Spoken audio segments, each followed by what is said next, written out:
Okay, so I have a question for you. Do you think my food is creative? If you said yes, I think you're wrong. I get this creative comment all the time. In a recent class, I served a kale salad that looked something like this. Kale, apples, walnuts, dried cherries, labneh, mustard dressing. One of the students asked me how I came up with such a creative combination. I told her that I didn't come up with this. Then she asked me where I got the recipe, and I told her I didn't get a recipe. Some version of this salad is currently on the menu at pretty much every farm-to-table restaurant in America, so, I just pay attention to what I eat. After thousands of questions like these, I finally decided that it's time to explain the secret to culinary creativity. I believe that there are 3 layers of cooking skills. The first layer is knowing how to make ingredients taste good. If you were a singer, this first layer would be singing on key. If you were a writer, this first layer would be grammar. Without that, everything else falls apart. In this layer, you are learning all about controlling the taste with salt and acidity. You're learning about controlling the texture with knife skills and heat. You are also learning to shop for ingredients like tender steak and ripe produce. This is the layer I live in. Other food writers that explore every nook and cranny of this layer are Samin Nosrat in her fabulous book Salt, Fat, Acid, Heat, and Kenchi Lopez-Alt in his equally fabulous The Food Lab. My favorite dish to give to students to help them appreciate this layer is a roasted chicken breast, because there is really nothing interesting or creative about it. People ask me again and again, this is just chicken, salt, and oil? Really? How could it be this good? It could be. If you become a salt and heat master, the chicken breast could be delightful. What I wish stuck with my students from the kale salad was the level of salt and acidity, and the fact that I chopped the kale very finely to reduce the chewiness. But I fear that as soon as I added the apples, dried cherries, walnuts, and labneh to this poor salad, that's all anyone paid attention to. In that case, you might say, why add the stuff at all? Well, okay, you got me. It does make the salad more complex. These additional ingredients give you different aromas and textures. Nuts are crunchy, apples are juicy, dried cherries are chewy, and that makes the salad more fun to eat. And I think what my students are trying to ask me when they ask about creativity is, how do you pick these ingredients? Why add apples and not, I don't know, bananas? This is where the second layer of cooking skills comes in. If in the first layer we were concerned with how to cook, in the second layer we're concerned with what to cook. Just like musicians choose their instruments and modes, cooks choose their ingredients and their heat sources.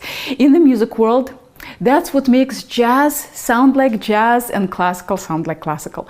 And in the food world, that's what makes Italian food taste Italian and Japanese food taste Japanese. The only way to get comfortable in this layer is to expose yourself to lots and lots of great examples. I can't emphasize enough the importance of eating out. We get very mixed messages about eating out these days. Is it good? Is it bad? It's what you make of it.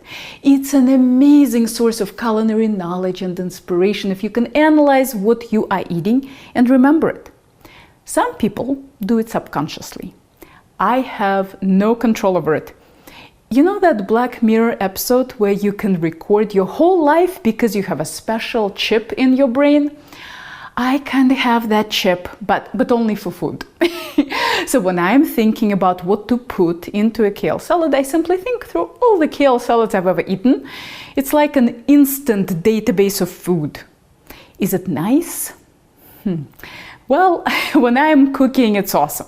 When I'm eating out, it can be a little miserable because everything I put in my mouth gets instantly compared to all the previous versions of this dish.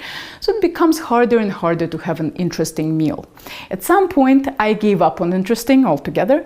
Now I'm just happy if I go to a restaurant and it tastes good. If you were born with the same brain abnormality, you don't need any help from me.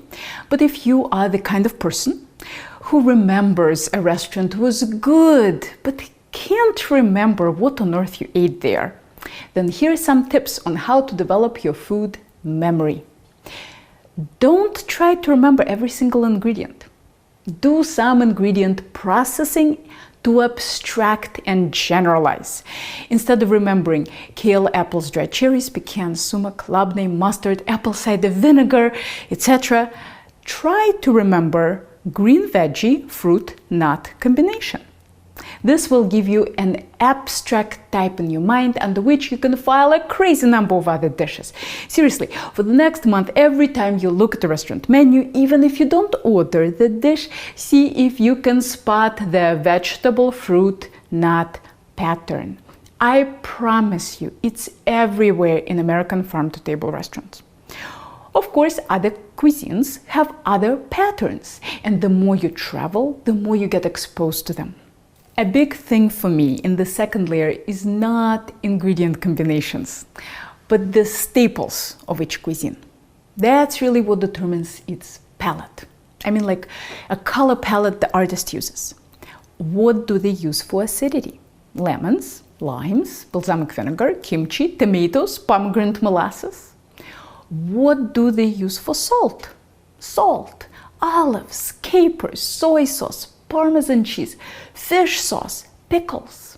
When people ask me, what do I cook for my trips to France, Japan, Spain, and Peru on a regular basis, the answer is nothing really. But those trips have forever changed the palette of my cooking. You'll see me use Dijon mustard, miso, black sesame paste, smoked paprika, lime juice, and ají amarillo paste all over the place. I don't restrict myself to the palette of any one cuisine. If my bolognese is crying out for some pomegranate molasses, why say no? The third layer of cooking skills is something most of us will never touch with a 10-foot pole.